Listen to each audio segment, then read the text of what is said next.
So good afternoon, everybody. I would like to welcome you all from different parts of the world to the CEPR Think Forward Initiative online webinar organized by Sumit Agarwal with a very interesting topic of digital assets.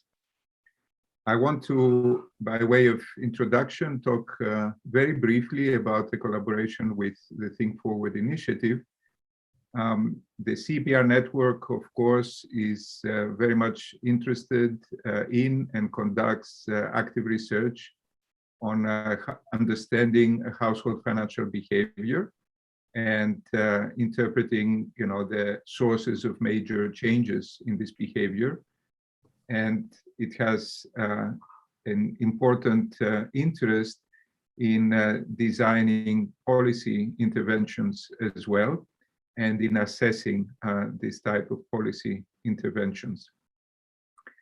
But the collaboration with the Think Forward initiative, which is an initiative by private companies, private actors, has been one in which we care, we add an extra dimension, and we care about whether we are able to influence household financial behavior in ways that benefit households and improve their financial well-being and their financial health.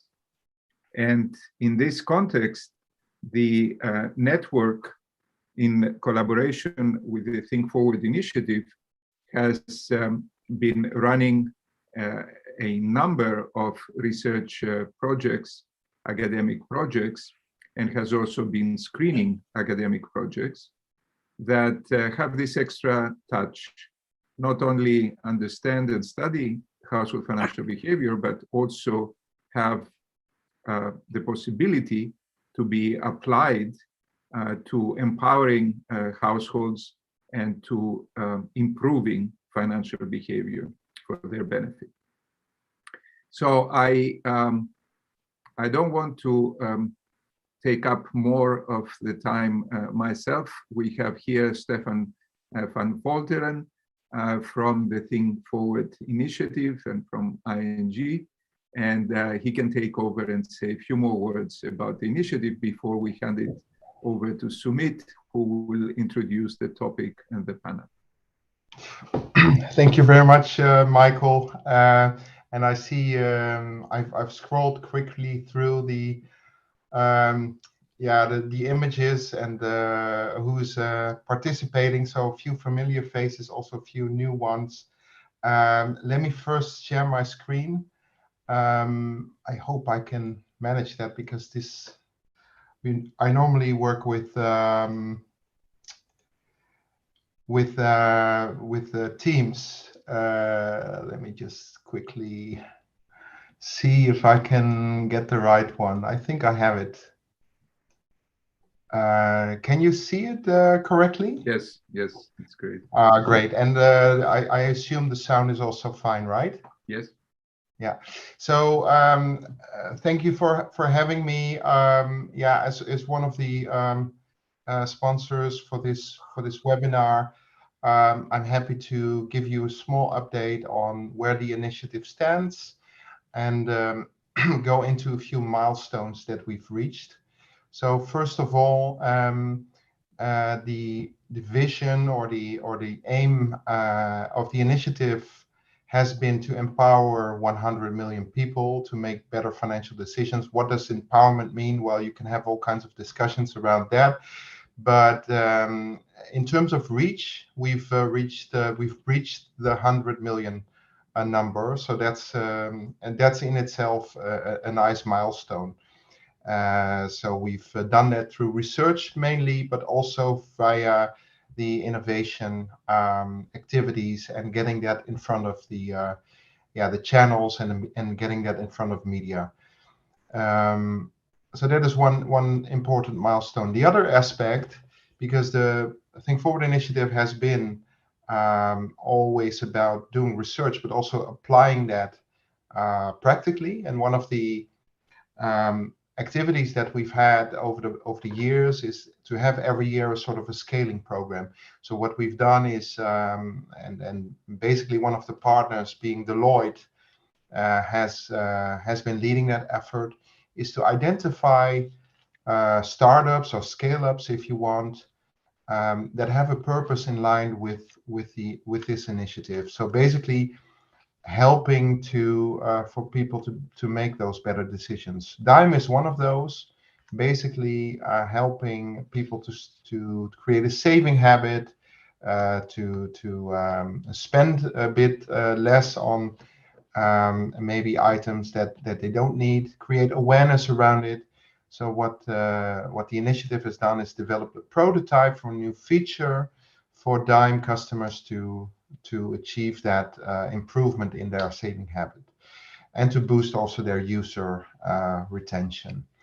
The other one is Money Coach, which was all about search engine improvements. So there are also some practical improvements to help their customers create a better financial well-being. Has also been successful for this year's part of the scaling program. And Perks is another program that helps employees of businesses, of small businesses, for example, to profit from employee benefits. And the initiative has helped there also with their marketing efforts, for example. So successfully finalized another year of this program. And the third and final thing I wanted to share with you, that we as ING, as one of the partners for the initiative, have done over the past few months, is basically that we started some experiments with our own customer base. We worked with our so-called primary customers, so those that have, for example, their salary coming in within our own bank. And a surprising large number, 25% in the Netherlands, had very little savings on their account. So less than 2,000 euros in savings.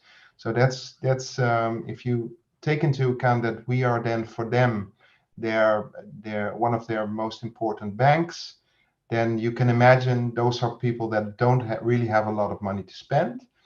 And what we've done is to experiment in the period March until July of this year to see if we can nudge them into some more savings. So these are little amounts, but little amounts add up, as you know. So what we've done is identify those customers, and then have a group in which we showed at least one actionable insight. So, for example, imagine it was in the midst of the COVID-19 situation, and then sort of say, hey, maybe now is a good time to save a bit more, so that you don't miss out on anything once all the restrictions have gone.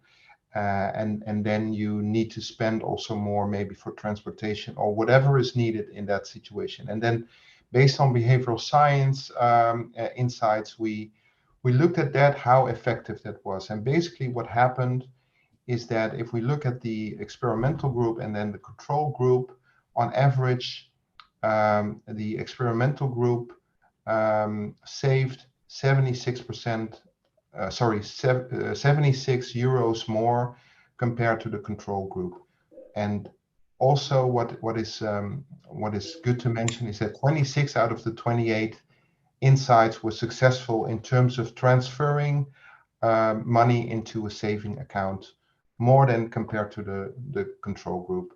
So these are some short-term results. Of course, we still have to see what really the net savings will be after a certain period of time, but it's at least promising to look at these results, and we want to scale that up further into the future. I won't take much more up of your time, so I'm happy to give the floor back to the next speaker. I have to click on the right buttons here.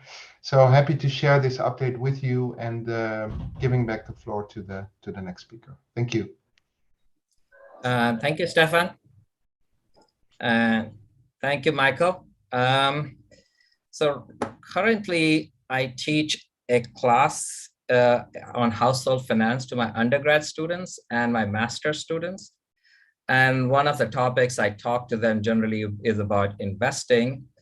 And I will just ask, I thought it was a fun question to ask, how many of you are thinking of or invested in digital assets, specifically crypto? And to my surprise, around 20-25% raised their hand, which was rather confusing to me that how and why are they investing in it? And maybe I need to really drill down on mistakes to them. But that also thought, let's have a session in this conference on digital assets.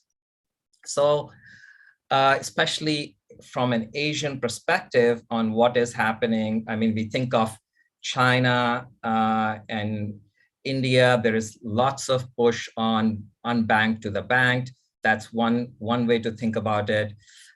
In China, pretty much cash is gone. Everybody is using wallets and other forms of assets or modes of payments. But in terms of assets, what are they having?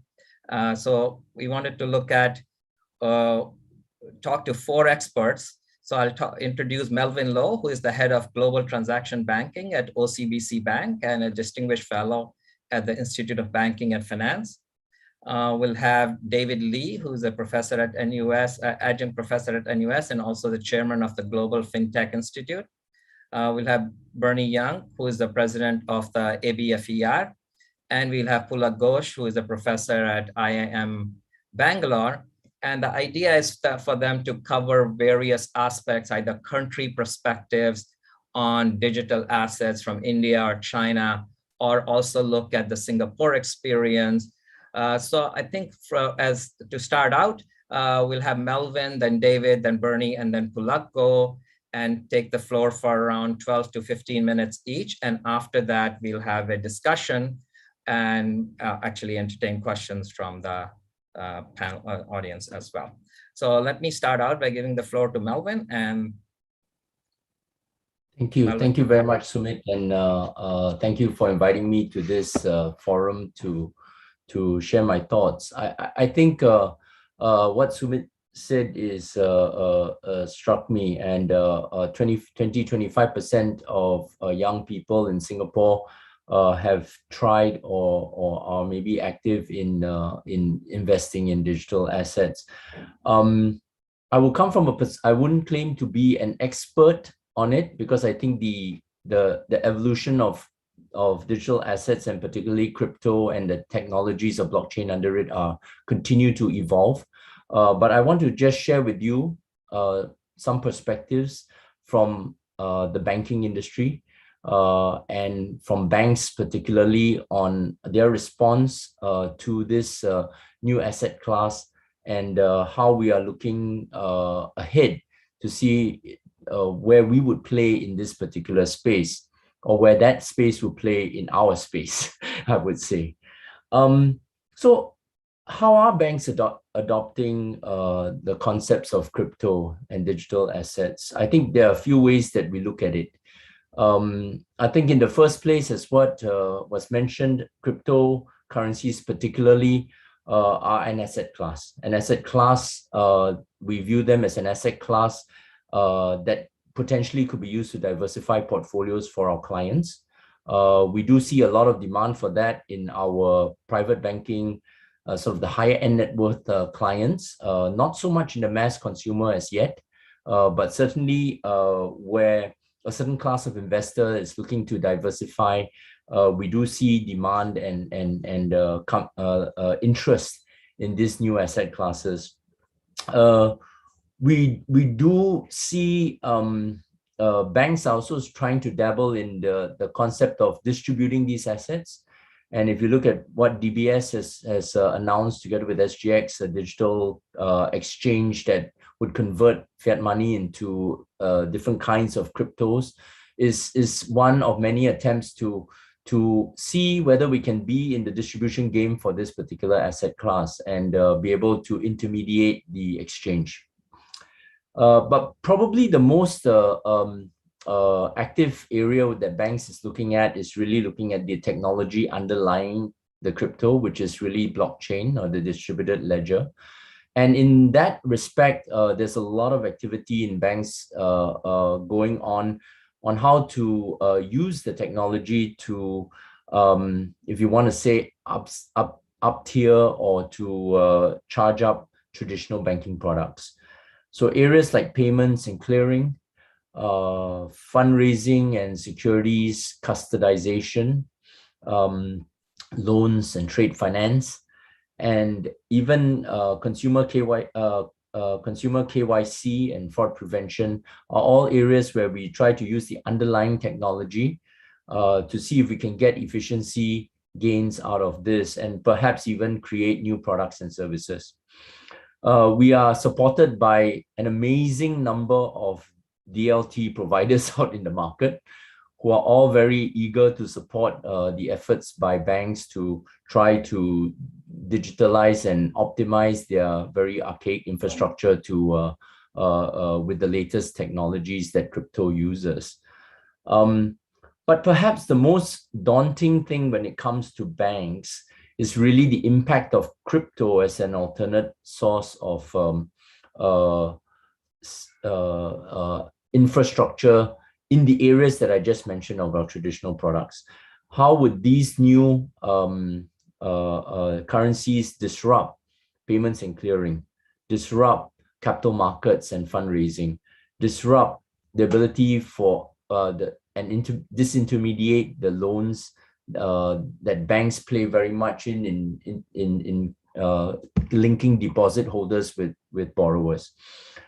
The decentralized finance or DeFi, I think, is something that is an area that banks are watching closely. If you look at like Ethereum and on top of it, the algorithms that Compound are doing in algorithmizing the lending process, something that traditionally would have been a very stronghold of bank assessment of credit risk, credit scoring, and intermediating the lenders and the borrowers. That is an area that banks are watching closely and perhaps, looking to see how this would take up and how that would impact the very core of banking business. If you think about the advent of P2P, peer-to-peer financing and funding, which is quite prevalent in Asia, given the large number of unbanked in this part of the world, financial inclusion is a big thing, and P2P, in a sense, is trying to bridge that gap, and doing so in many markets, not least of those like in India or even in Indonesia and other areas where the unbanked is a high proportion. It comes with its own promises of financial inclusion. It also comes with its own risks, as you can see in the shadow banking issues that have plagued even the likes of China. And I think, to me, this is probably where the banks and the new players in this space of digital assets are going to go head to head in a big way. From the bank's perspective, a large part of what we are thinking about in this space is not just about the disintermediation, but how to protect consumers. This is a forum about household finance. A large part of our consumer base and are really non-savvy investors, consumers who perhaps didn't go further than a time deposit, right? And in terms of investments, strong savings habit, and look to a very stable store of their value, essentially for their retirement. We have another area at the top end with the accredited investors, and that's where we try to segregate those that would know how to handle the risks involved in these new asset classes versus the mass that we have to protect in some way. So regulation is one way, And I think that's where our central banks come in and work with the banks to see how we can protect consumers and yet avail to them new investment opportunities like in these digital assets. Hence the very intense interest right now on central bank digital currencies, right? And the number of conversations we've had around, how we should approach this, operationalize it, because we want to provide a safe alternative to these consumers who otherwise might be going out there and finding their own way around these asset classes without much protection. And again, it kind of sets the tone of what, in my mind, these digital assets or digital currencies represent. There is a decentralized world where anyone and everybody can get into, right? But it comes with its inherent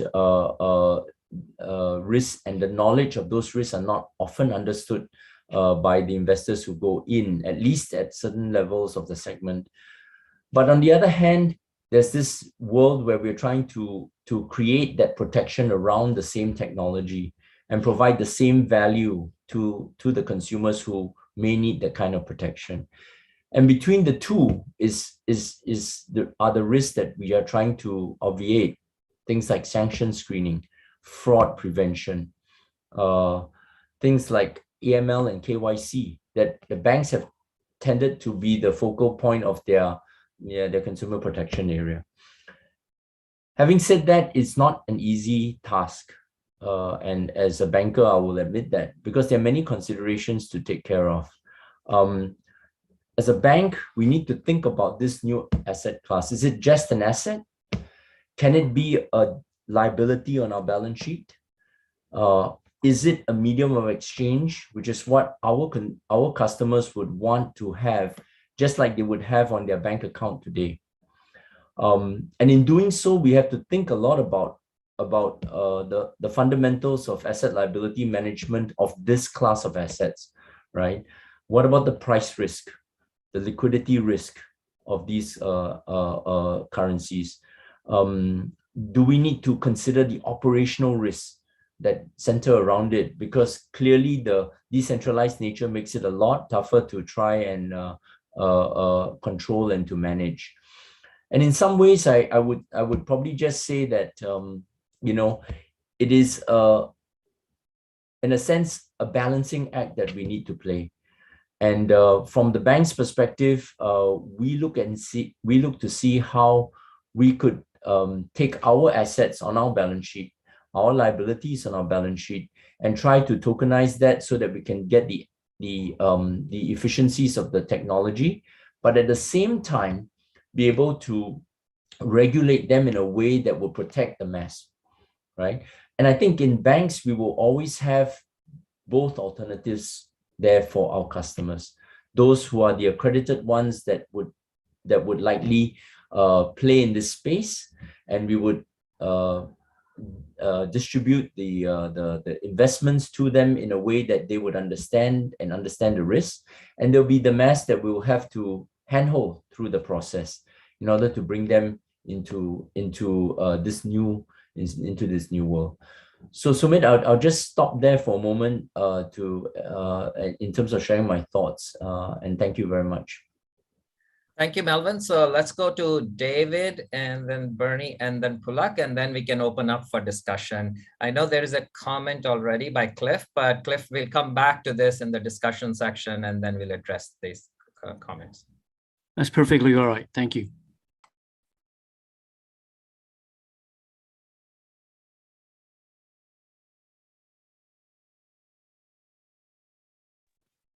Good evening, everyone, or good afternoon, everyone. Thank you very much for inviting me here today. I think it's a very interesting topic that we're going to talk about today on digital assets. And from what Melvin had just mentioned, it is a huge disruptive force that is ongoing that we are seeing.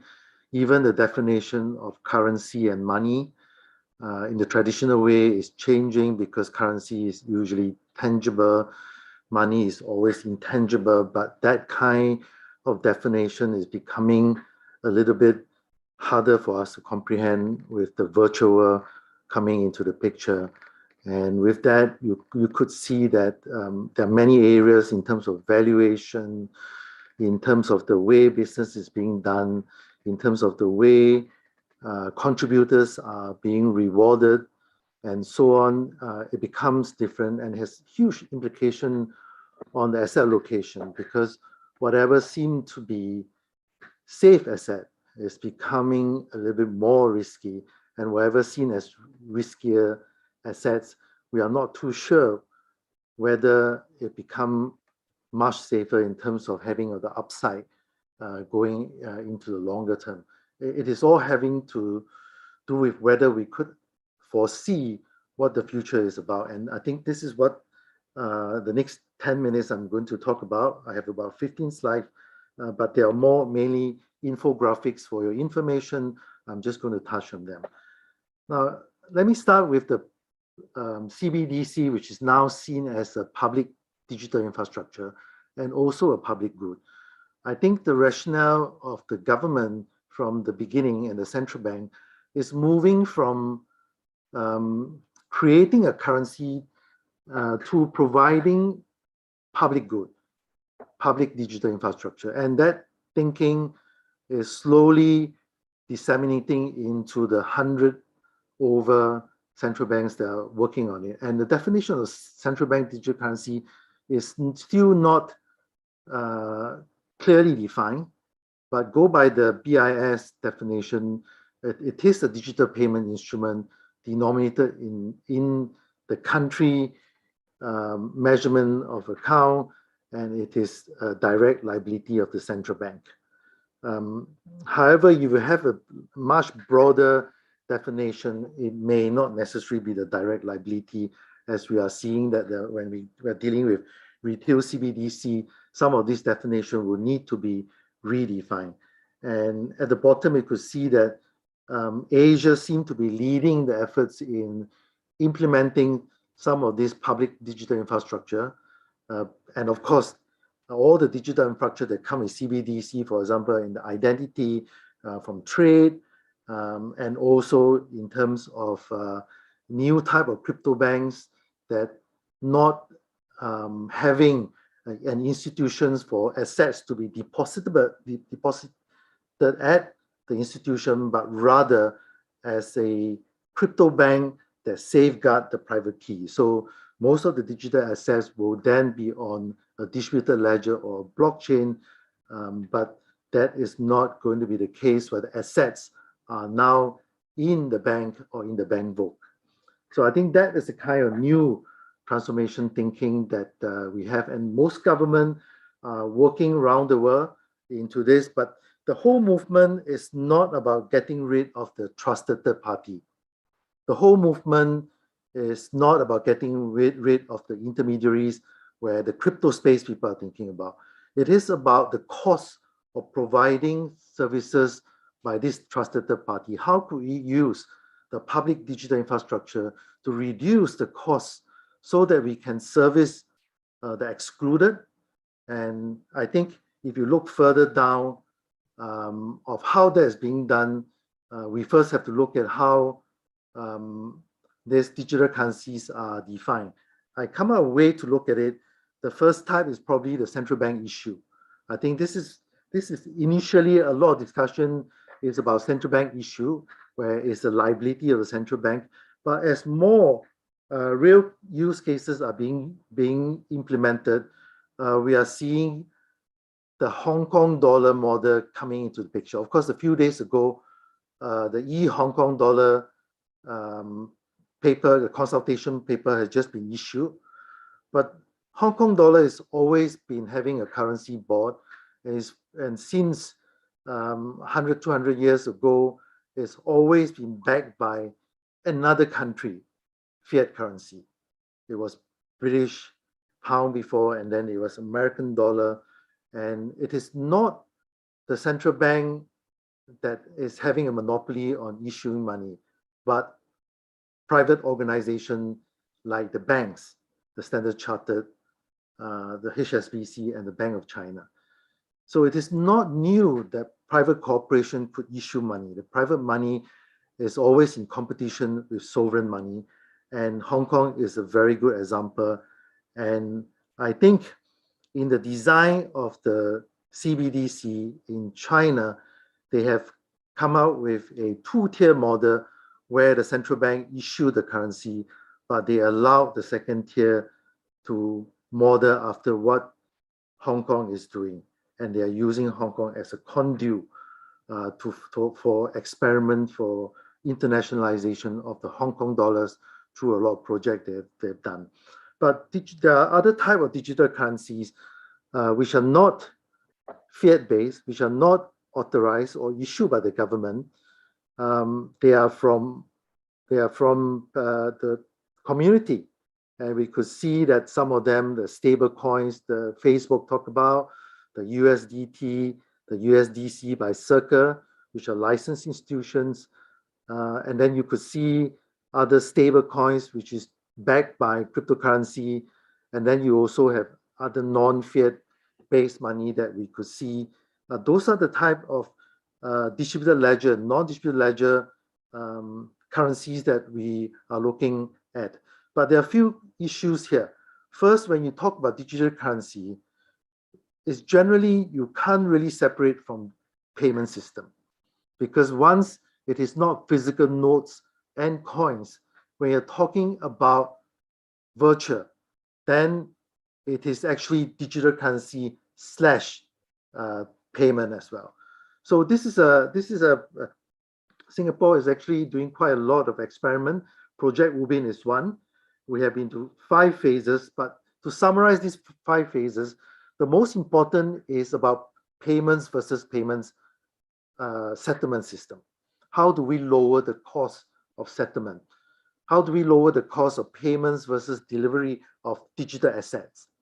And to do that, I think the conclusion from there, besides in the phase 2 where privacy protection was investigated and is important, is about lowering the need of liquidity, lowering the counterparty risk. If you can lower the counterparty risk, immediately you reduce the liquidity needs, and then you can actually complement the real-time gross settlement system that is in place at this moment. So the key question is about how do we do that when we have tokenized money, have we tokenized currency? So Singapore, we have the New Payment Service Act, we have the Omnibus Act for tokenization, and we are talking about retail CBDC to complement the wholesale CBDC, which is basically a settlement system with tokenizing dollars among the banks. And with that, you can see that there'll be a lot of disruption of the real-time gross settlement system, as well as the automatic clearinghouse that's usually organized by the private sector. And there are a lot of other projects in Singapore like Patio, with DBS, JP Morgan, and Temasek. And Temasek is very much into not only in the payment system, but they're also going to decentralized identity, decentralized health certification, as well as decentralized certification of documents, and as well as decentralized health certificate with the COVID. Now, Hong Kong started off with wholesale system. They all tend to move to the retail CBDC, but Hong Kong started working with Thailand and then expanded to UAE, and then started working with the Digital Currency Institute of China, as well as the BIS. And they come out with the multi-CBDC bridge project and so on, basically to lower the wholesale transaction costs, and so as to enhance the system, as well as lowering the cost, so that in Asia, we have, in some countries, or we can say in Asia, on average, 50% of the people are not connected by broadband, and 50% of people do not have a formal bank account. Those are the new customers that the commercial organizations are looking into. If it had been profitable, the banks would have serviced them, but it wasn't. But with the new technology and with the new public digital infrastructure, with the M-Bridge project that we're talking about, I think some of the barriers are being broken down, and you will see that the 50% become a very profitable business. And if you look further, besides China, there's some things that are very interesting. China, you could do offline. They are the first one to talk about offline usability, so that you can transact digital currency offline using NFC and other technology. They talk about managed anonymity. There are many different layers of the wallet where the KYC is done based on materiality. If the materiality is high, then the KYC is high. If you just, as a tourist, they just need a phone number for KYC. So there's tier KYC and CTF in the China design. And that's very interesting because they not only have multi-tier, but they have multi-functional wallets for financial inclusion, for corporate inclusion. Because for corporate inclusion, you can even see further of Cambodia. The Bakun project has been very successful, not only for financial inclusion, but for corporate inclusion. Because without having a very upfront risk capital requirement, without counterparty risks, with the tokenization of the real and the US dollar, you have a situation where the payment service provider can join the payment system without a huge outsized liquidity capital requirement. That solves a lot of problems in terms of cost of servicing the underserved. So Bakun project is one very interesting project to look into, and it has been very successful, judging by the numbers. Now, this is just a summary as an infographics that prepared by my NUS students. I don't have time to go through them, but I'm happy to share the slides with you. Then you can take a look at some of the enablers of the public digital infrastructure for digital currency. But what is interesting is the mindset has changed, even in Europe, even in England. And in a recent talk about monetary policy and the new CBDC, as well as other public digital infrastructure, one very interesting talk is the memorial lecture by Mark Carney. And he believes that stablecoin from the perspective of central bank, because it's linked to fiat. From the crypto perspective, stablecoins using fiat is the weakest link, because it gives a lot of power to the regulator when you're linking up with the fiat coin. If you have stable coins with crypto as a stabilizing factor, like some of the countries, El Salvador and so on, then it's very different. So you got to look at it from whether the stable coin is a function of the fiat, or the fiat is a function of the crypto. And it will have a totally different implication for monetary policy. And I think from the perspective of Bank of England, they feel that stable coins that link to fiat is one of the stabilizing factors and giving more power to the regulators.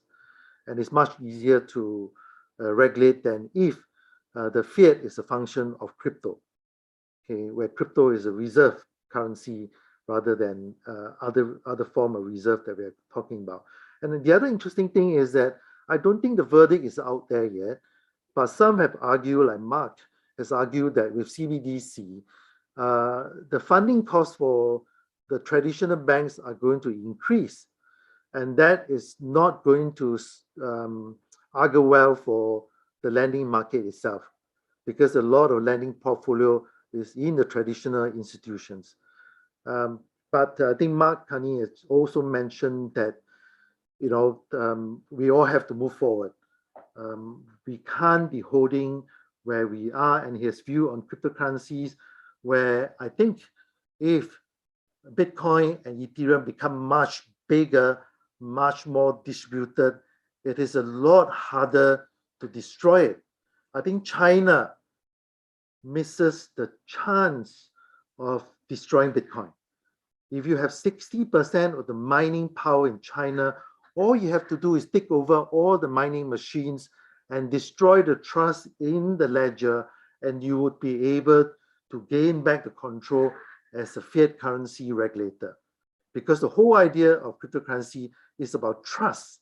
And the minute you have double spending, the minute there's no trust in the ledger where your transaction is taking 1 week or 10 days, there's no safety in the historical data, there's no liveness or the continuity of the ledger, then the trust in the crypto is destroyed. I think China just missed the chance of destroying cryptocurrency where they had over 50% of the mining power. And you can see that, you know, the NFTs, which is basically residing on public or private blockchain, will require smart contract. And in the white paper for DCEP and many other, like including Project Ubin, smart contract is the word and the future of CBDC. And that means that distributed ledger technology is implied. And that means that NFTs and FTs, fungible tokens and non-fungible tokens, will be the future digital asset. And that has implication for the velocity of money, because when you have NFTs, when you have fungible tokens, the definition of money may change, and you may not.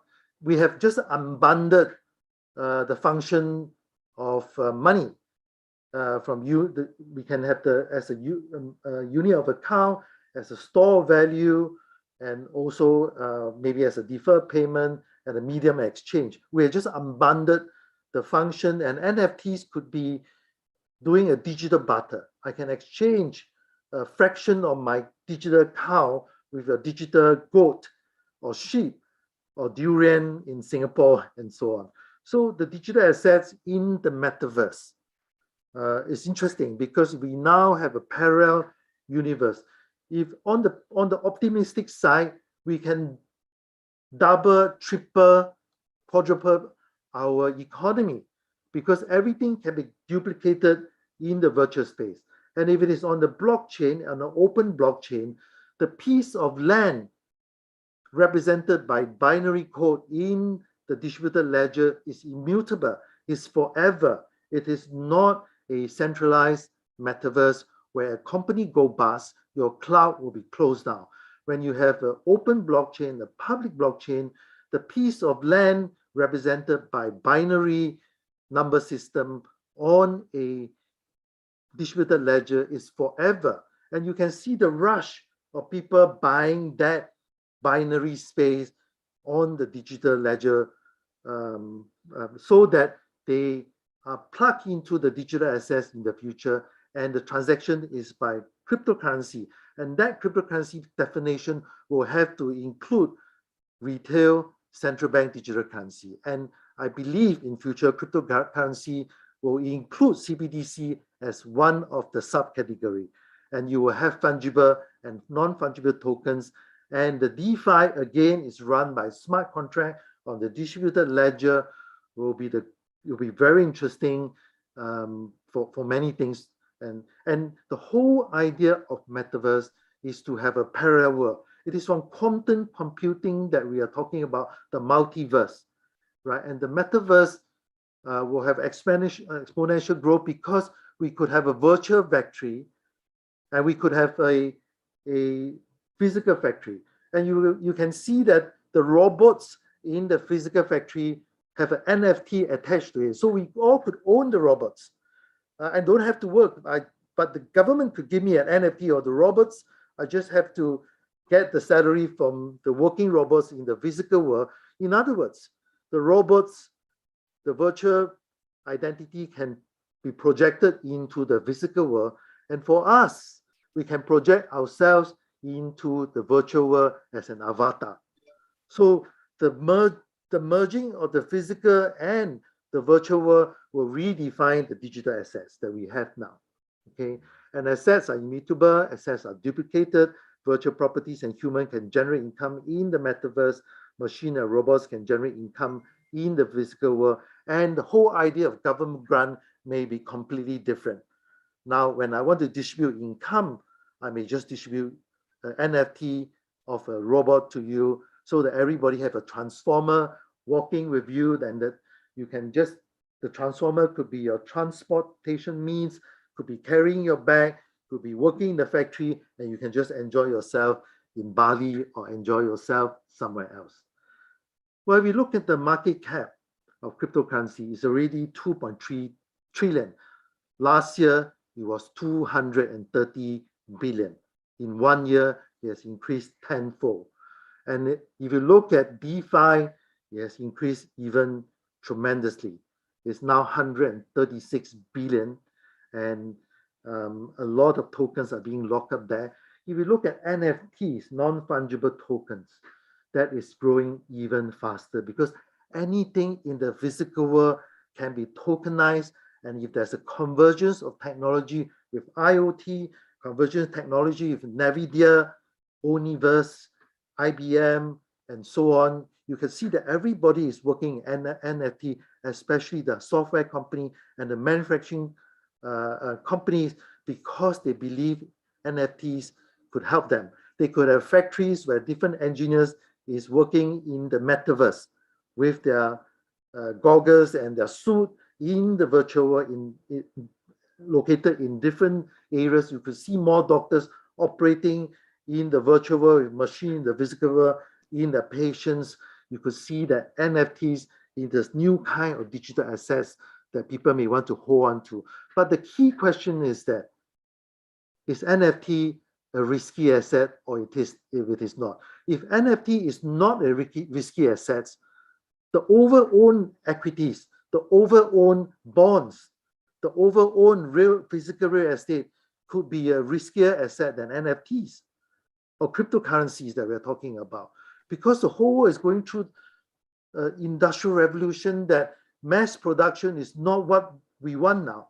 It is about mass production of products that can cater to individual needs. Every shirt is different. There's no more same t-shirts that they sell, but every shirt is different. Every car is different. BMW and NVIDIA is really allowing you to design your own car as you wish, but whether regulation can catch on is another matter. So now we're close to 3 trillion market cap, which is closer to 6 trillion physical currency that we are circulating, which is a little bit lower than the 8 to 9 trillion of gold. It is causing systematic risk now for some of these new digital assets that we're talking about. How will that affect the asset location of household, especially with the metaverse? How will this affect retirement planning? How will this affect the pension obligation, which are all in the traditional assets without the digital assets? How will this affect labor income with the robots that is NFT that can be distributed? How do you value this currency and digital assets where they thrive on network effect, where they thrive on social scalability, where they thrive on contributory efforts, where they thrive on crowdsourcing wisdom, crowdsourcing business model, where they thrive on good governance online, which is by smart contracts, where the smart contracts govern human behavior, where the human govern the coding. So are these new money having the same behavior as the venture cap that helps you to build the ecosystem in the metaverse? Or is it programmable money, a new form of monetary tool where the government could have negative interest rate, where the money can expire? And when money can expire using the smart contract, it resembles bond. So how do we deal with that when money can expire with smart contract? How will the regulation on crypto and CBDC change the landscape where the risks and the complexity will be? I think I'll stop there because I have more question than answer. I don't have answer to any of this. So I'll hand it back to Sumit. Thank you, David. Let's move on to Bernie and then Pulak. Let's try to keep the comments to a maximum of 15 minutes, 12 to 15 minutes, so that we give more time for the audience to ask questions. Hi, good afternoon and good good evening. Are you able to see my screen? Are you able to see my screen and can you hear me? Yes. Okay. Hi everyone. Maybe you make it a slideshow. Maybe I'll do the full screen. Is it easier? Okay, thank you. Yeah. Hi everyone. It's an honor to be here, and I really enjoy listening to the previous two speakers. Melvin is my go-to person with his wealth of industrial practical knowledge, and David is always a very complicated, sophisticated thinker for us to learn a lot about. When Sumit asked me to do this, I thought it would be a misnomer. I thought it would not be right to call me an expert, but I'll call myself an academic reporter.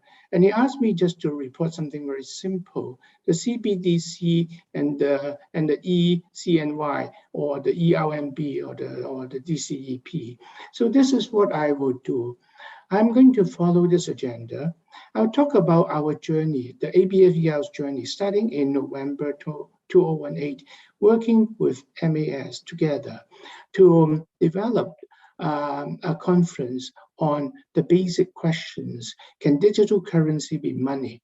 We move forward a lot. We work with in the AMPF 2019 policy note. We benefit a lot from Daryl Duffy's presentation and the CEPR President Beatrice's presentation. And all these discussions move us to the second point, which is really pointing out to that there's a trend. The technological innovation changed the payment systems in finance. And these two things change the central bank's concern and the thinking about the cryptocurrency. The evolving consideration go from 1 to 2, and now actually is moving into the third point, the DCEP to EC, the electronic Chinese yuan. I want to talk about the purpose and how does it work, and also the implications. So, but let me go through the journey. When we first composed this, our workshop was on November 15, 16, and then the policy note was an AMPF 2019. My slides have all this material available. You click and you can see them. And actually, the result is now into a book, The Digital Currency Economics and Policy. The publisher asked me to say that there is a 20% discount right now. And so feel free to take a look at it. When we first started, MAS and I talk about, let us really think about what the cryptocurrency is about. So we invite a lot of academics, very profound academics, to come together to discuss this. So we have Kenneth Rogoff to talk about the curse of cash, the burden of digitization. We have Barry Eigengren to look into the history, and we have Marcus Bonner-Myers to look into really the private versus public digital money. On and on and on. At the end of the day, we're really focusing on what are the fundamental difference between the private and government cryptocurrencies, and what are the policy considerations. And very quickly, I would say, the group of academics who look at this and have the conference together after almost 2 days of discussion, we recognize that really the fundamental difference between the government fiat currency and the private cryptocurrency is really a matter of trust. When we are using the government money, it's a centralized ledger. The whole system relies on one gatekeeper. We trust the government print the token, and we use it without thinking about it. And if we're using the banking system that is based on the government issued currency, we're trusting the banking system, the banking clearing system. There will be no double expenditures, and so on and so forth. So the one extreme is centralized ledger, trust the government, trust the system. And when it comes to the cryptocurrency, the private cryptocurrency, the distributed ledger with proof of work, anyone can do it at the end. We are really talking about trust to trustless. The governance and the regulations are all intrinsic in the technology. These are the two differences. But it turned out to be very important. We all choose the former. Um, the first thing we observe is that the volatility of the cryptocurrency is unbearable if you want to use it as your unit of account and so on and so forth. And yes, it is a growing income class, a growing asset class. But if you look at the total amount compared with, say, the foreign exchange turnover per day, or the cross-border payments per year, or the total foreign exchange reserve, the comparison is very small. So yes, the cryptocurrency is an asset class, but it is not it's not taking the role of money per se. And also the transaction is too slow to be really very useful. But we also come up with economic argument to say we will settle with fiat currency. First, there's efficiency consideration. Barry is very powerful, very powerfully point out that historically, we use many money. At the end, every country end up using just one money. And the reason is that you don't want to have n exchange rates to deal with. You only want the one exchange rate to deal with. Then the other thing is that money, when you think about it, it is a public institution. We need to have stable money. We need the unit of account, the median of exchange, and including taxation and redistribution and all this. We need it to be stable. We need to have countercyclical monetary policy, and we need to preserve financial stability. So far, I'm not bright enough, other people may be, but I have not yet heard of any algorithm that allow a private digital currency to carry out all this very important public good function. We need to have someone accountable, and that is the government. And then the third thing is that there's a regulatory consideration. Too much of the cryptocurrency, at least when we were discussing this in 2018-19, too much of this is really facilitating illegal transactions. So I remember vividly that Kenneth Rogoff said, we just should rule this out. Well, anyway, then our concern about the cryptocurrency displaying the government currency is much reduced, but it turned out that other considerations are very important. It's about the payment system is changing. The technology, as my previous speakers point out, there are huge amount of changes we need to deal with. This is something that everyone can go to the internet and find out. And this showed the global e-commerce payment method and the point of sales payment method, and also at the Asia content. The green bar is the mobile wallet digital. You can see that the green bar is much longer than the rest. And all this are not necessary in the bank. The payment method has changed very substantially, especially in Asia. Well, and if you go to China, and this one is from McKinsey, and you see that this chart, this side here show that from 1.2 to 1.7, the red bar, the technology entrance into the payment system is huge. And if you look into this and you just do a quick calculation, you'll find out that mobile payment is now accounting for more than 75% of all the payments in China. That means something.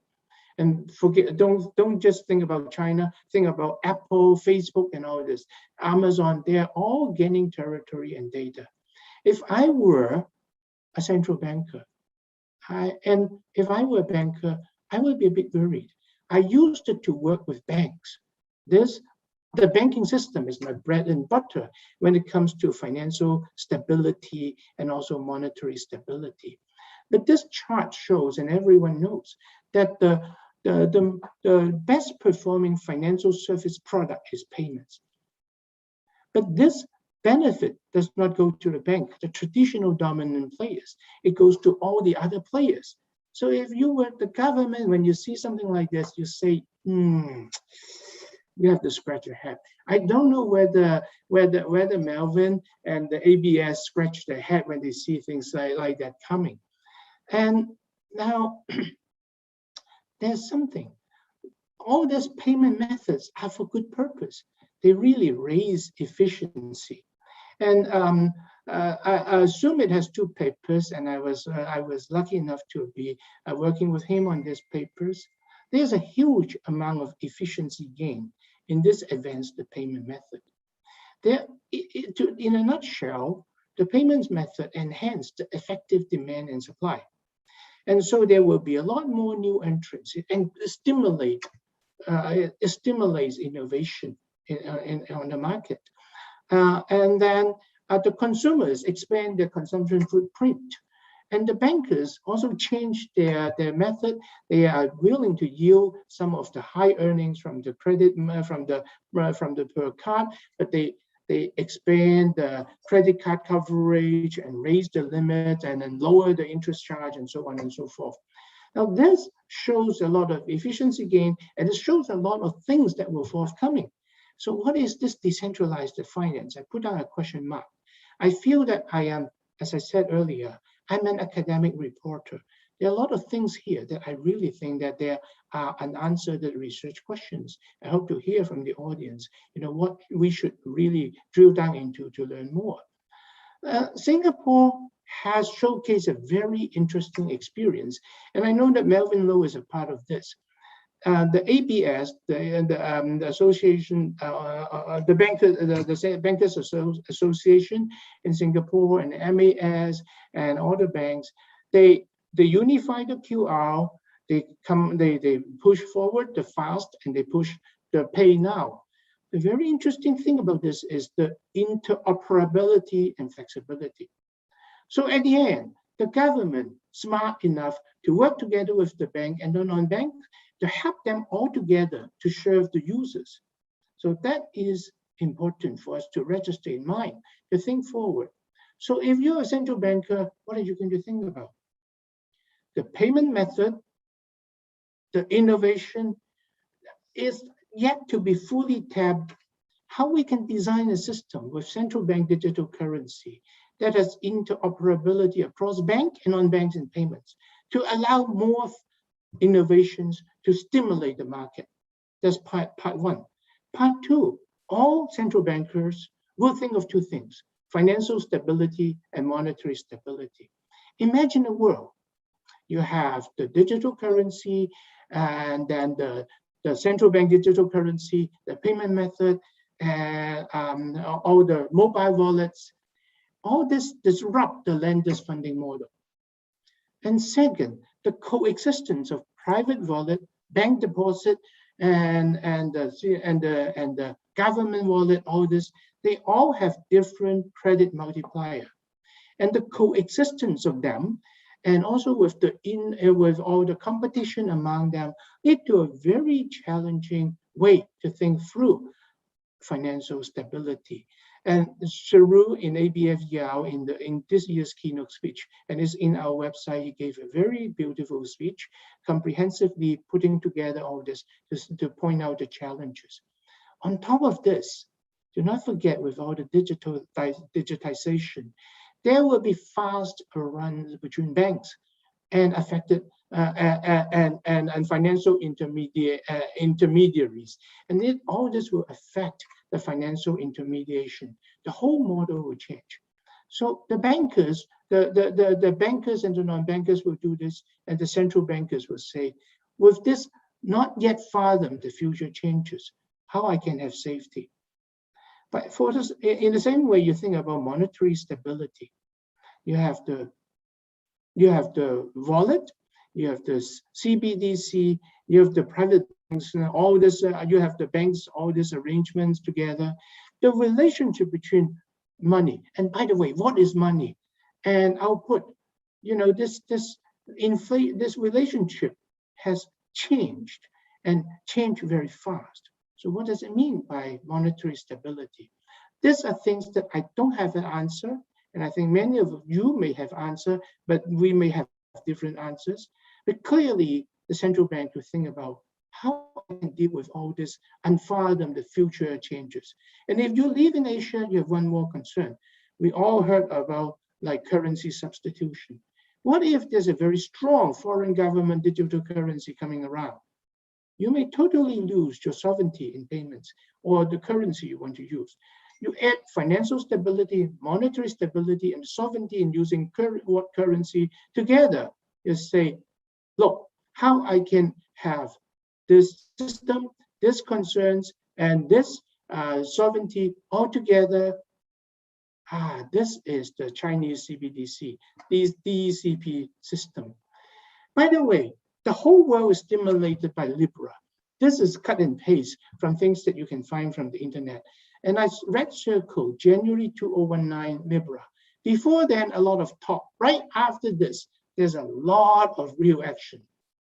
The Chinese are doing action. They speed up their actions, and so in April 2020 they launched some of the experiment. So this is just how the private sector is forcing the government to do something. The Chinese is doing this. They create a digital currency that can ensure that the renminbi remain the dominant currency in China. By the way, they came out and explicitly said no Bitcoin, illegal, no such transaction. Just a week ago, they reshape. They want to reshape the Chinese current payment system, provide a cash-like digital payment method, accessible to all, low cost, controllably anonymous, programmable, interoperable, and facilitate competition among payment service providers, but with a slight advantage given to state-owned. So in other words, they create a stable coin and allow the banks be the conduit to really administer the stable coin. And this stable coin is fully backed. It's called MO. It has zero interest and is by fiat is interchangeable with any one stable coin is the same with one renminbi, and is operated by the payment service providers, and is like a cash card, so you can preserve your anonymity, but somehow if the government wants to, it can find out who is doing the transactions, especially when they want to find out the illegal activities, but the intermediaries cannot. This picture here showcases the arrangement. The Bank of China they issue this into intermediaries, the Agricultural Bank of China, China Construction Bank, ICBC, Bank of Communication, and now 30 more banks, and they also include the Alibaba's My Bank and then Tencent's WeChat. These are sort of like the secondary intermediaries. So the central bank exchange cash or the central bank money with the digital, and then the digital wallet will exchange with people, and end users can use all this to make payment using the DCEP wallets online and offline. For example, you can link up with bank wallets. You can even take your thing to the ATM machine and download some digital wallet, digital money. You can even just touch your phone and transfer the money. But notice that the second tier distributors do not get full identity of the transaction party. It's almost like the governor gives some money to ABC, Agricultural Bank of China. Agricultural Bank of China gives some money to Bernie Yang, and Bernie Yang will exchange with Melvin Low, and so on and so forth. But then how we do this exchange is not so readily traceable by the providers. In that sense, it's controlled, I can't pronounce the word, controlled nameless. Okay, then they do it. In April 2020, they experiment in 4 different cities. They ditch out lucky draws. They make wage payments to government workers, and they allow them to go to some special districts to trade. They allow them to buy metro tickets, and all these are not necessarily linked to a bank account. They can be online and offline, and it's announced that during the Winter Olympics, with your phone, you can get it. You can use it just like cash. And then all the Chinese companies like JD, Didi, Union Pay, they all are supporting. This is the advantage of the Chinese government. They run out something, and all this support the online activities, and offline even Starbucks, Subway, McDonald's, they're all saying that they're going to accept this. It's really interesting. And Huawei, the phone company, is now producing a phone. The phone will have the wallet inside, and so it's almost like you can have an electronic cash card. The latest statistics is that there are 21 million personal wallets. The transactions were of a total of around 5.3 billion, and that was the end of August 30. So the government finds some way to control a stable coin, and through the way they do it, that is almost like electronic cash going around. Okay, then the next thing is international.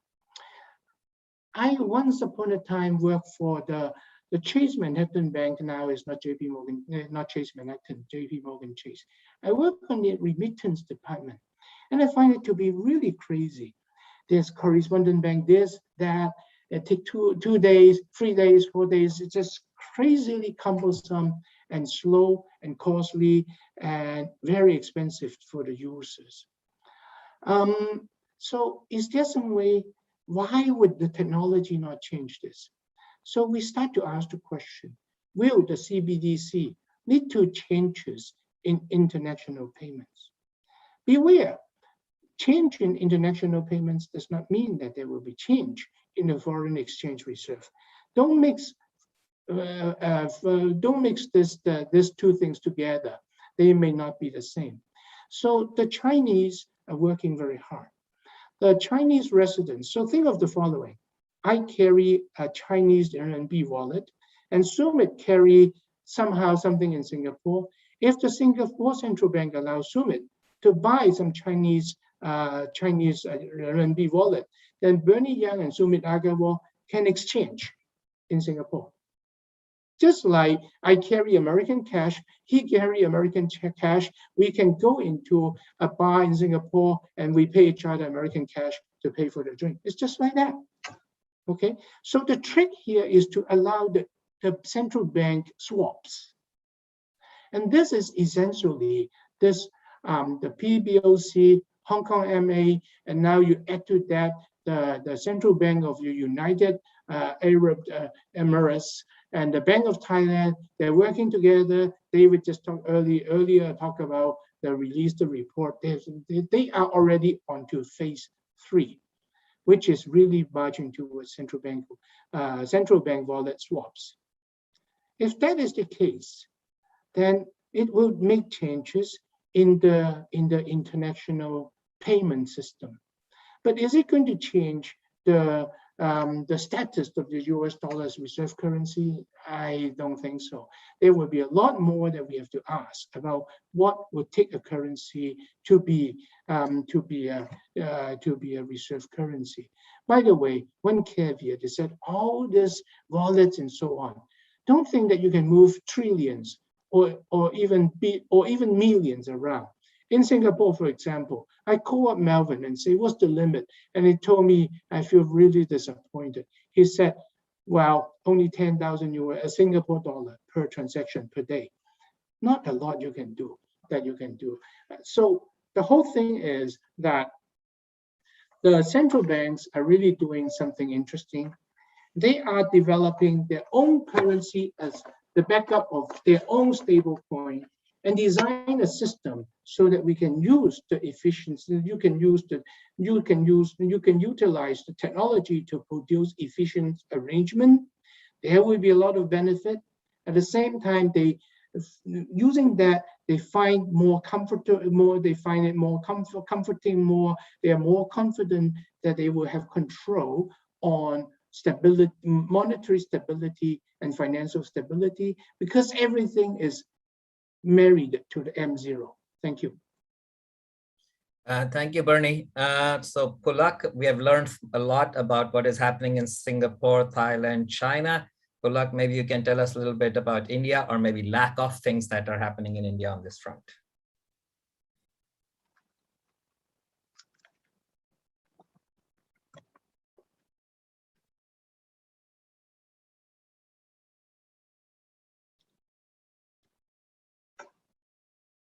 You're on mute, Pulak.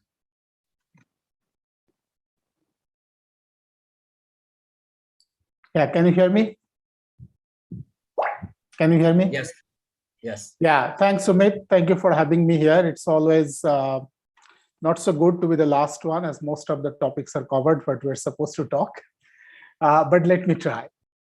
So basically, where I'm coming from is, where is this CBDC coming from all of a sudden? It's not that it's building up from last 10 years. And the way I see it is actually three things happening, may not be in parallel, but in sequence. The first thing, in my opinion, is banks, be it central bank or commercial bank, in general, are exceptionally bad in innovation and research. And more so post-2008. But look, are your slides moving? Because they are not moving for us. Because I haven't moved it. Okay. So post-2008, what happens is banks are spending more and more money in regulation and even less and less money in innovation. While this was happening, two more things were happening. One, the tech firms, whether the startup or the big ones, were slowly getting into the region of where the financial firms are. And second, there was some amount of euphoria going on with blockchain, cryptocurrency, and privatization of money was picking up. So that's the perspective where I'm coming at. So for example, sorry. Can you see now my slides now? Yeah.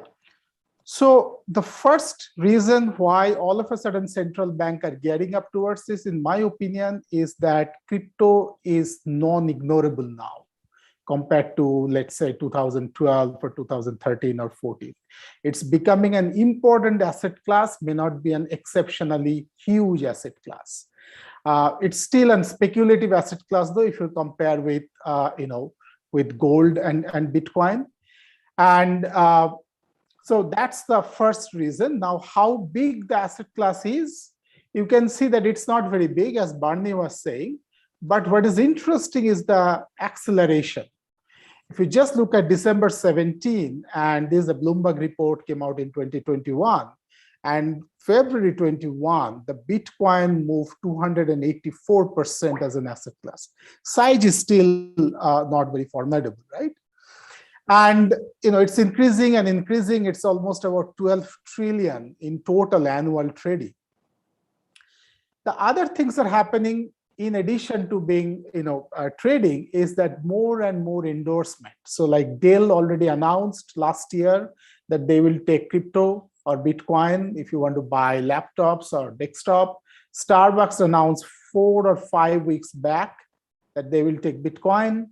And you can see from just September 2019 to February 2021, the endorsement has just multiplied, right? There are some other points I will come a little later, which is like, what if dollars themselves become untrustworthy, hedging against higher inflation, and the age-old topic of financial inclusion. Can it really give you a financial inclusion, which to some extent it can? So this is one thing. The other thing is that cryptocurrency, the more and more it becomes mainstream, which it may happen in next 10, 15 years, then does it has an impact on monetary policy? So of course it has, and as my previous speakers also raised that issue. The second part, so this was happening last 4 or 5 years. The second part, which actually moved the central bankers and kind of make them very nervous, is the coming of Libra back in 2019, right? So back in 2019, Facebook released a concept paper on Libra. It's basically digital currency, which the company claims, would allow people to send money as if like I'm sending pictures or sending a text. And the concept was that it would be backed 1:1 by a basket of currencies held in reserve. And that's kind of different than cryptos, right? So now the question is, this is kind of going to be a game changer. And there was almost like Visa, MasterCard, everybody kind of tied up with Libra back then. And every central banker thought that it's kind of going out of their hand. Money is getting completely privatized if this is actually happening. To the extent you can see that the regulators around the world started crying like crazy. right? So European Central Bank said it cannot be allowed, and so on and so forth. Libra still kind of in the process, it didn't happen actually. One of the reasons was that initial days it was the volatility, so they said, okay, it can be backed by, the currency can be backed by a stable coin, so a digital token backed by USD can come in. But why the central bankers thought Libra can be a threat is because of this vacuum which the central bankers couldn't solve. So there was out of 7 billion, 1.7 billion are unbanked. 85% of global transactions are by cash. A typical cross-border payments takes 3 to 5 days to complete. So, all of this is where I started, that the banks in general are exceptionally bad in innovation. These problems they didn't solve for years until they saw that this crypto can come and take this out from them, right? So the main challenge of this, added with crypto slowly becoming an asset class, combined together, the central bankers found a fear. And that's where basically, the key of CBDC. But if you think carefully, what the CBDC, as I will talk and other speakers has talked, is not actually decentralization. If you take the effort of Libra, backed by stablecoin, and take out the decentralization, that's pretty much what it is. Because if it's decentralized the way blockchain happens, no CBDC will happen because the mining will kill the country, right? So centralization is kind of the key, and that's the CBDC. So what is the context of CBDC? As I said, there is a lot of lacuna was there, and that's where CBDC kind of fits in nicely. And the central bankers thought that a lot of these issues which you couldn't solve before, maybe there was a way to solve now. A very test-paid use case, I don't know how many of you are following, is Afghanistan actually. In Afghanistan, what is happening is, for days, the banks were closed. A lot of the families flew out, and the currency devaluation is happening crazily. But in a recent, interview by CNBC, among the Afghan people, the bankers, what they found is that many people in Afghanistan has actually converted their assets in Bitcoins. And what they're doing is, while they're flying out of the country or their family is flying out of the country, they are just changing the money out. So they're protecting themselves, right? So this is a very good test bed happening. I mean, that's kind of a context of the CBDC. So ultimately, what is the CBDC? It's a legal tender, as everybody has agreed so far. So it's a cash can exist purely on its own, whereas a digital note can only exist in a digital wallet, and the wallet needs to have an owner. So there is so far no clarity on the structure. So one way can be a purely anonymized form with an ability to change hands and wallets, or it can be a token, So the anonymized digital tokens are a bit difficult conceptualization, but you can think it that a digital wallet given directly by the central bank, where the digital tokens are stored, and you can just use it to purchase goods or transfer to other wallets. Now you have to be careful here, because what is happening is, if a central bank gives me a digital wallet and I go and buy a goods, or I transfer some money to, let's say, Melvin or Sumit, all of a sudden the intermediary bank is gone, right? So the cost goes down. That's the whole idea. But as long as they are the wallet, they're as good as the cash. So how do you actually, execute this? Well, not very clear yet, but India has a little advantage in this case, as I will tell that why execution-wise India has a little advantage. But that's pretty much what the CBDC is. And all of these are last 2 to 3 year maximum, or probably 2 year. Almost every central banks around the world are trying to get into this. Now, what is the potential impact of CBDC? There is lots, some positive, some negative. Some positives, as you can see, that financial inclusion can happen in a big way. The cross-border payments, that is probably the hardest actually of CBDC to be successful. Not extremely clear how the cross-border payment or remittances can actually, the transferability or substitutionability will happen. But another problem is the anonymity itself, because if it is anonymized, then it can lead to seeding of a police state, right? And there is a privacy issue comes in. So there is positive and negative aspects of CBDC. The good part is that the CBDC increasingly becoming more positive in terms of how the regulators looks at it. Why this is good? Because that means the regulators, instead of blocking it, trying to enable it. And that enablement will help for this to move up. In my opinion, this CBDC, or in general, this is a concept which almost nobody has a very clear way how it will shape up. And we have more questions than answer, and it will take years to actually come maybe somewhere in between. We may not have a complete stablecoin system in our country. Now let's come to India. So India is generally slow on this kind of thing. They have started late.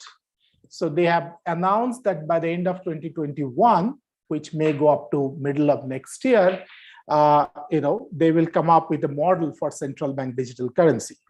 They are evaluating it, and one of the things for India which needs to make sense is, instead of making it universal, can we pinpoint some areas or sectors where this is going to be useful, right?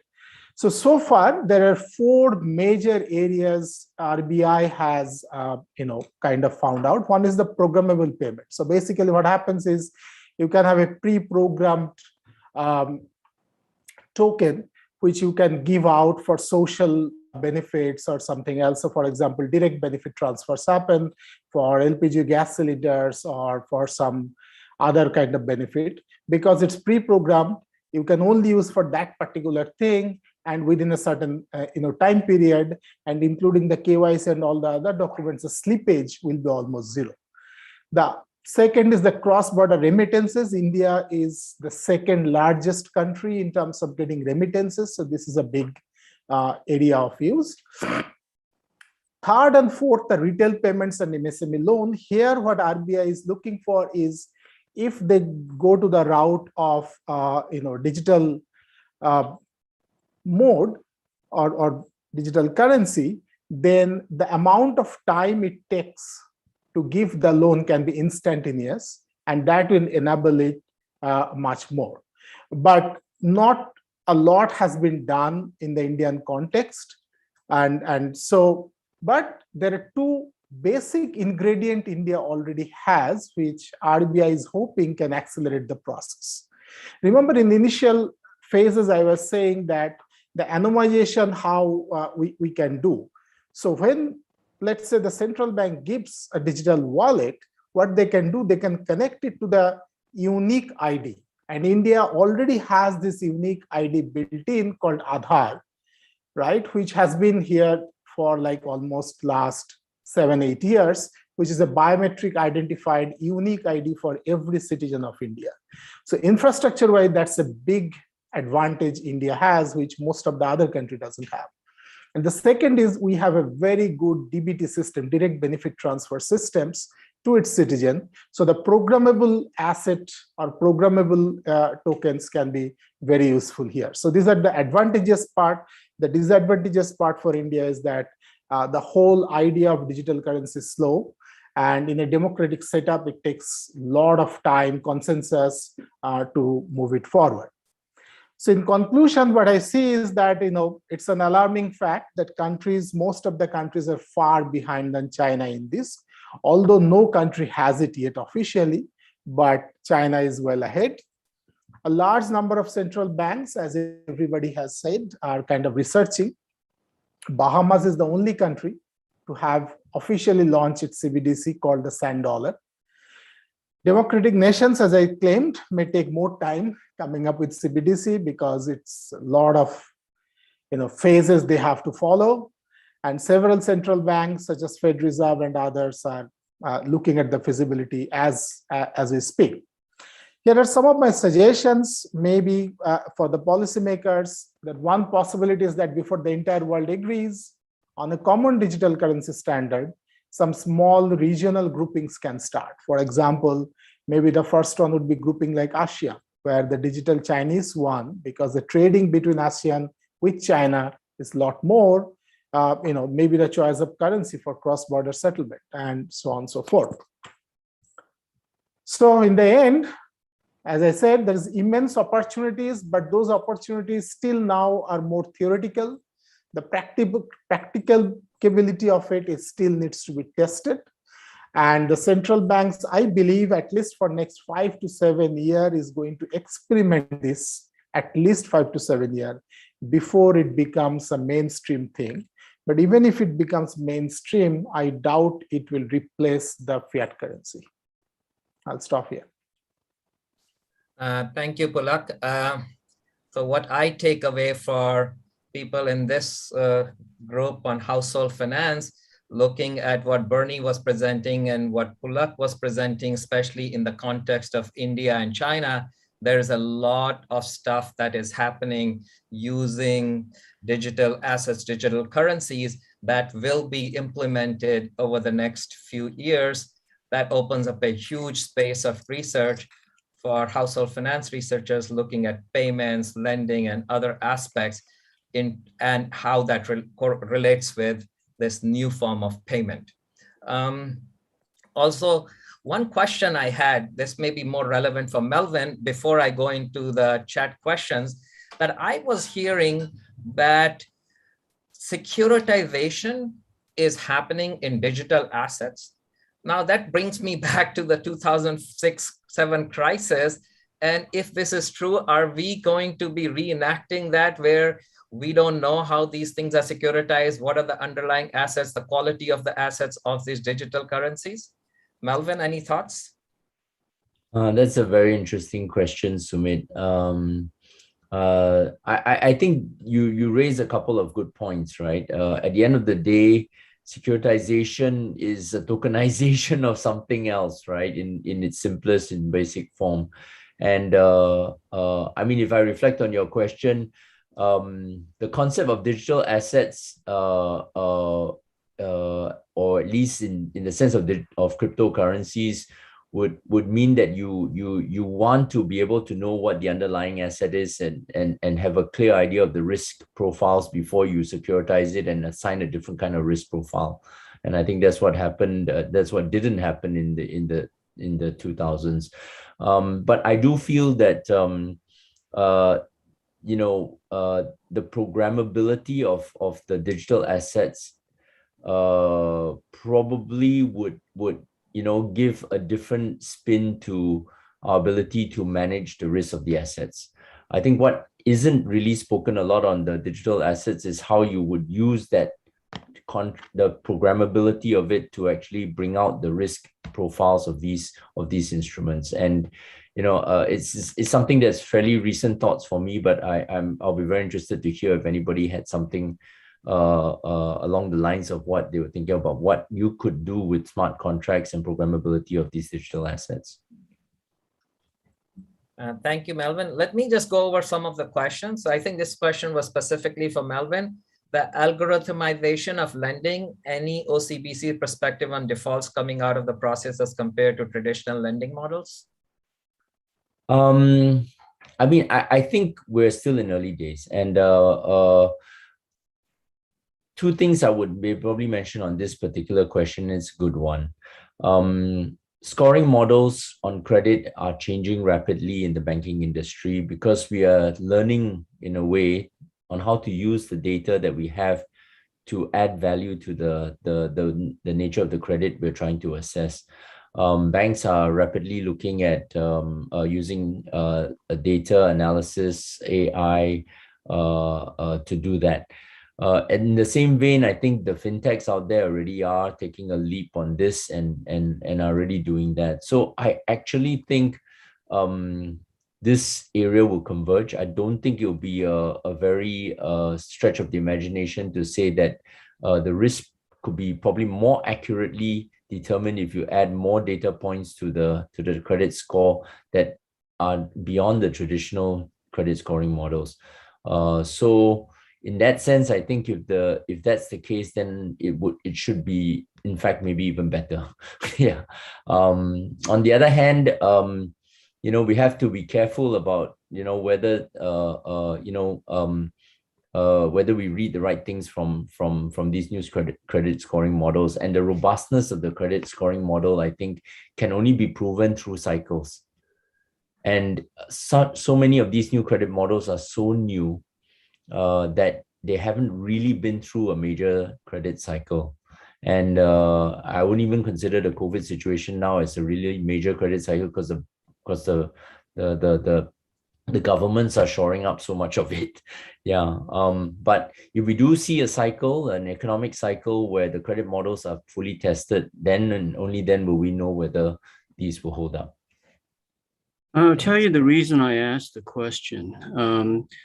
A few weeks ago, I think there was an CEPR seminar on some things that are going on in China, and I found the presentation very interesting, but still left me a little unsatisfied, because there's something about the way these lending products work on the digital platforms that make me feel like, what people are doing is sort of skimming off a certain portion of the lending business where credit scoring is really easy.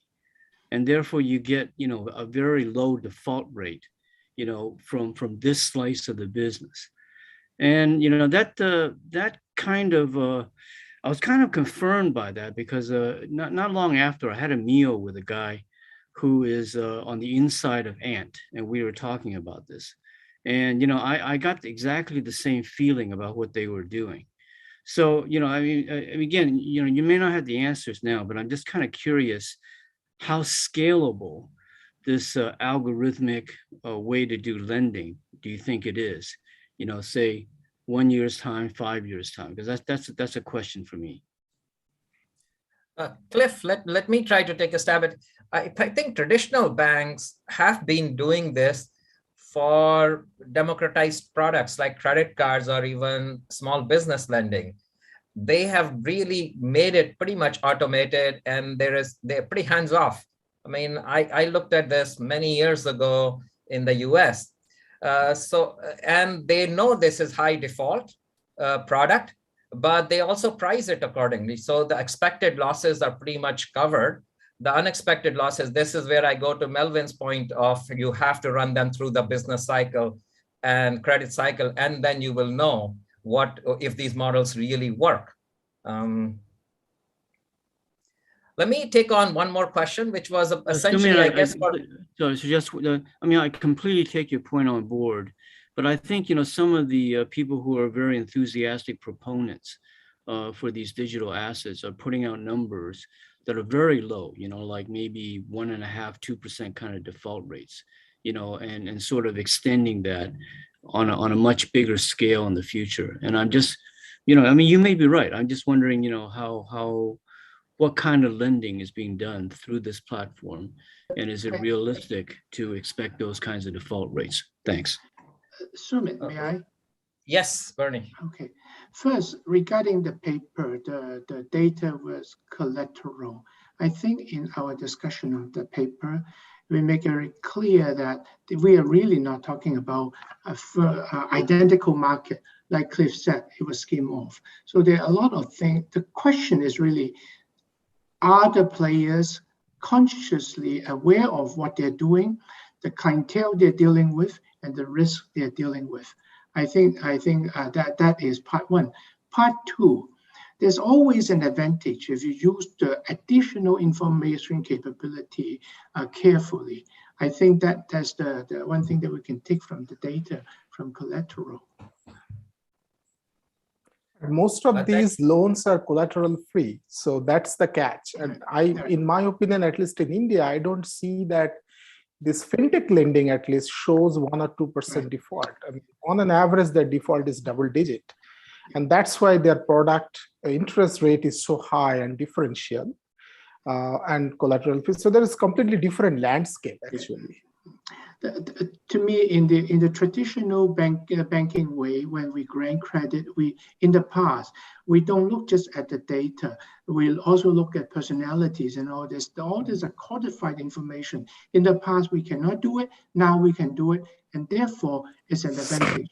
At the same time, there's always the case that when you develop an instrument, the Goodhart's law will kick in. People will take advantage of the instrument and play the game. And actually, I think yesterday, Susan Atte was saying exactly about this kind of thing. People can game, and we need to be conscious of the possibility. I think but the gaming is not necessarily from the lender side. Gaming is from the borrower side also. So that's for what example, I mean. Yeah, that's exactly what I mean. For example, if I know that you are kind of, right, you are looking at my apps, then I would delete all the apps which can give a negative sentiment about me when I'm applying the loan and put it back, so. Right. Yeah. So there is no magic bullet. It really still continue to take on more careful analysis and rational expectations. What are we getting into? Okay, guys, let me move on to more questions. And anybody else actually in the audience, please raise your hand and just you can ask a question. But the second question I have, I guess this is for what Bernie and Pulak were talking about earlier, which is if we have this CBDC, how will this really work in the urban versus rural divide? I mean, there are lots of issues when you think about implementing this in the rural areas. Technology, education, financial literacy, and so on and so forth. Any thoughts on that, Bernie or Pulak? Yeah. Pulak, you want to go first? I think it's actually a blessing for the rural people. At least if I look at in India, what happens in, there is enormous amount of people unbanked, but that has changed when post demonetization. Mainly, I mean, it has nothing to do with demonetization, but because of demonetization, that unified payment system came where you can actually transfer money, accept money in digitally, even if you do not have an internet connection, even if you have offline, and if you have the old phones like Nokia, old phones. It's not like you have to have a smartphone. Now that gives exactly the platform. So as long as you have that, I think the cryptocurrency works. So I think it actually works in blessing for the rural people from that angle. You really don't need to be educated to be digitally savvy. I have an identical answer. Supposedly in the rural area, you are a Chinese farmer equipped with a Huawei phone, and the new Huawei phone will have wallet in it, and you can pay and get. It's almost like the phone will have a built-in possibility for you to have a cash card. But I don't fully trust that. I don't really know how things work out yet. We have no empirical evidence. The speculation is there. At the beginning, I say I'm a reporter, and I hope to find meaningful research questions. And I think it is a very interesting question whether this is the case. I think India has a better chance to do it than China, because you notice that the cities that the Chinese roll out this e-currency are all advanced cities. They are not in the rural area. But the Winter Olympic, if it takes place, and supposedly you can use phone. You can be from Denmark. You use your phone, and you can go to a bank or ATM machine and somehow get some money into your phone. Supposedly that's the way how it works. So far I don't know. And the tourists will have no bank account in China. Okay, that's the presumption. However, all this to me, I take it as really the advertisement, and the actual action I have to wait to see. But I can see potentially. 2 years from now, there will be research papers about this. Thank you. Other questions? I think Luigi has raised hand. Luigi. Yeah, a quick question is precisely for Polak.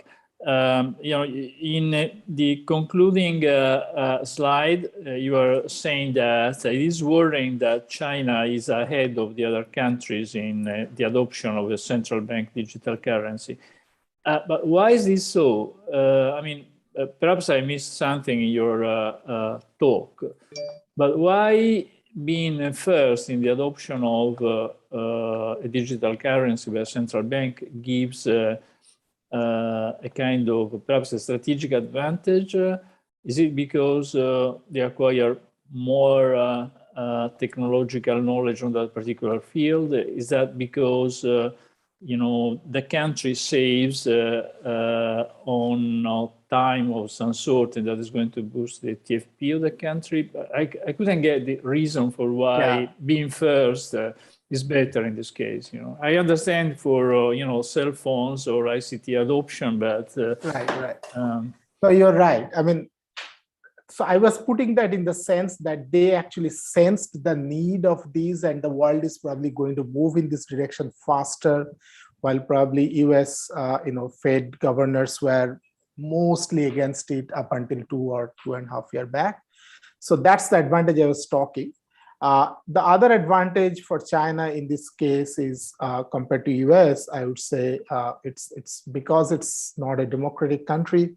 So that has another advantage of quickly learning and probably fixing things in this case. But it can go the other way around, which you are right, that, you know, from the failures of China, whatever failures they may face, the other country can leapfrog much faster. So when I say advantage, I'm saying that they are, as a first mover, they gain more advantage in terms of dealing with things in a faster way. Whether that is going to be the end product in itself, I'm not clear, but that was my main way of saying it. May I chime in here, Sumit? Yes, please. Okay, I'll say the following. Number one, China has wide wallet payment usage. More than 75% of transactions are based on wallet. Number two, a lot of the space is taken up by the big tech. And there is a tug of war between the big tech and the state-owned banks and what the government want to do. And along this line, China is a more control-oriented, has a more control-oriented government. When you face something that you don't know, the control-oriented government will say, I control it first, whether don't wait for it to happen. And so they really are inclined to take action first. And actually, they were very worried when Ant Group was about to do the IPO. They don't know what the financial stability and all this will mean. So one, the country is used to a wallet payment. Two, the Chinese want to have control. Number three, it can do it. Just look at how the market respond to its call to action. Just all there. So in that sense, China will be the first mover, but is it good or bad? We don't know. Okay, that I understand that, you know, there is no obvious first mover advantage in this case, and actually they're perhaps you know, taking some risk and the others may potentially benefit. There is one thing that perhaps is important. If the adoption of a central bank digital currencies has an impact on the organization of the financial industry, and in the sense that, you know, fosters financial development, that would be potentially important. I don't know what sort of channel that may be, but we know that you know, stable currencies, a broader market with a single currency, the structure of the payment system has an impact on the traditional activities of the banking industry and of the financial service providers more generally. So that could be a potential important, you know, sort of first mover advantage. Yeah. There's some real experts in the audience, but let me just add this point. The internal document says very clearly that committee who designed this think very carefully about interoperability and programmability to allow the eCNY to be something that will facilitate competition in using the means to advance payments and serve the users. That's the internal document, but I don't know what the reality will be. I just want to share with you. Luigi, I could also imagine that this could help actually access to finance or access to credit to people in the rural areas, and that's where there could be some potential benefit. But again, obviously, China is taking the risk of going first, and who knows what other potholes they will get into.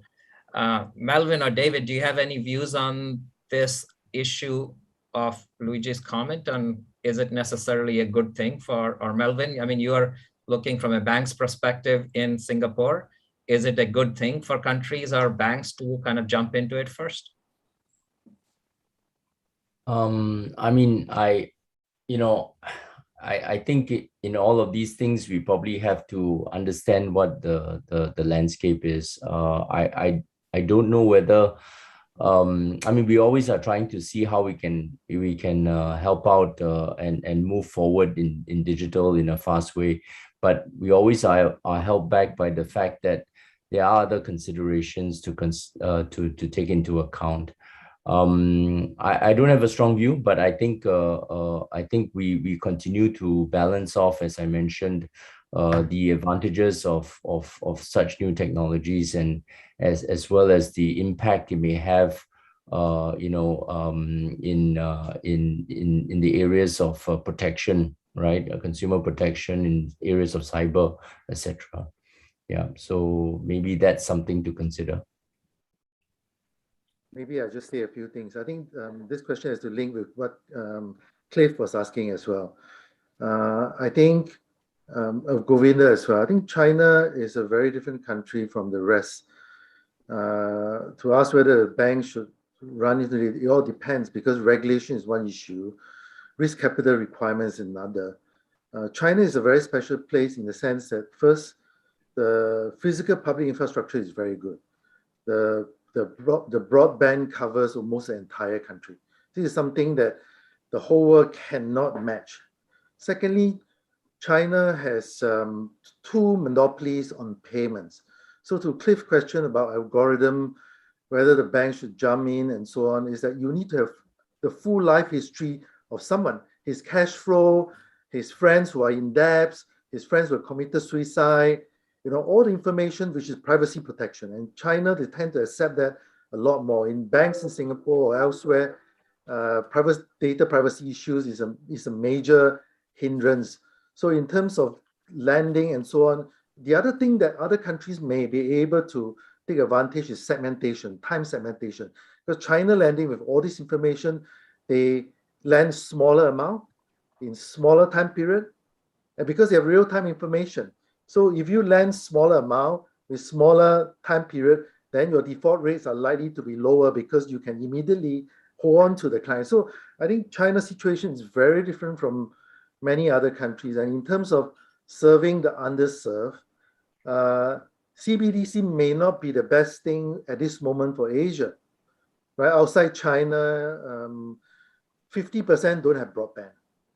Okay, communication is a major problem. A lot of people in Indonesia's parents have gone into bankruptcy because they use the broadband for their kids' education.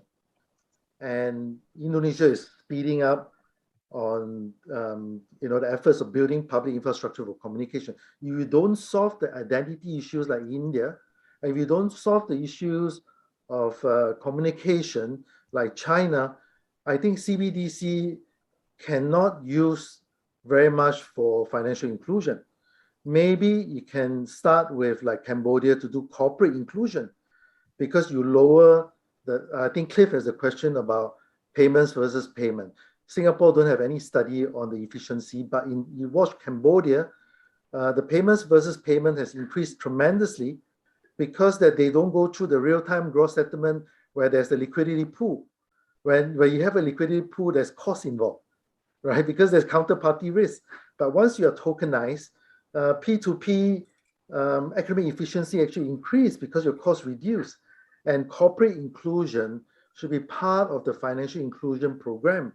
Because once the corporates start to be included, then the household income is going to increase because it's going to create jobs and so on. So I think it's important to look at technology afresh. You need to, like Singapore, look at it as a token law, omnibus law, completely different and release the bank from the kind of constraint that they are in, then the banks can venture more into this area, and they like Tomasi is encouraging DBS and JP Morgan and the rest of the banks to come together. So you need to find some ways to have a fire starter. So I think regulation play a part, your public physical infrastructure play a part, data privacy law play a major role, especially are doing cross-border. America trade agreement, European trade agreement at different ends. European trade agreement wants data to be in the country. America, Californian thinking is free for all. Asia is somewhere in between with our new trade agreement with China and the other 12 countries. So I think you talk about cross-border interoperability, you got to think about data storage, data privacy protection, and so on. So I think it's a package. It's not something that we can think in isolation. So you want CBDC to do all? No, you can't. One last thing is that the business model has to change. Once you tokenize a livestock, you change the profile, the debt profile of a household. Because once you tokenize a cow, then the insurance company can come in and insure the cow. And immediately the household asset allocation is different. The debt profile is different. So from the household economics perspective, digital assets needs insurance, need a lot of others to come in. And once you tokenize a cow, you can do fractional funding. And the banks can sell that to, and with the smart contract, you lower the third-party cost. There's no reason why you form a company, own a cow, and then you do a contract. No, smart contract, you don't have to do that. A 10-cent transaction can use a smart contract today, provided your gas fee is low. So I hope that helps to think about digital asset in the whole new world using technology. Thank you, David. Bernie, you have a comment? I want to clarify one thing very quickly about data privacy in China. China, as I understand it, the government is now holding back big tech companies' access to data and use of data. Number two, the e-CNY is designed in such a way that the payment company would have no access to information of the transaction of the users.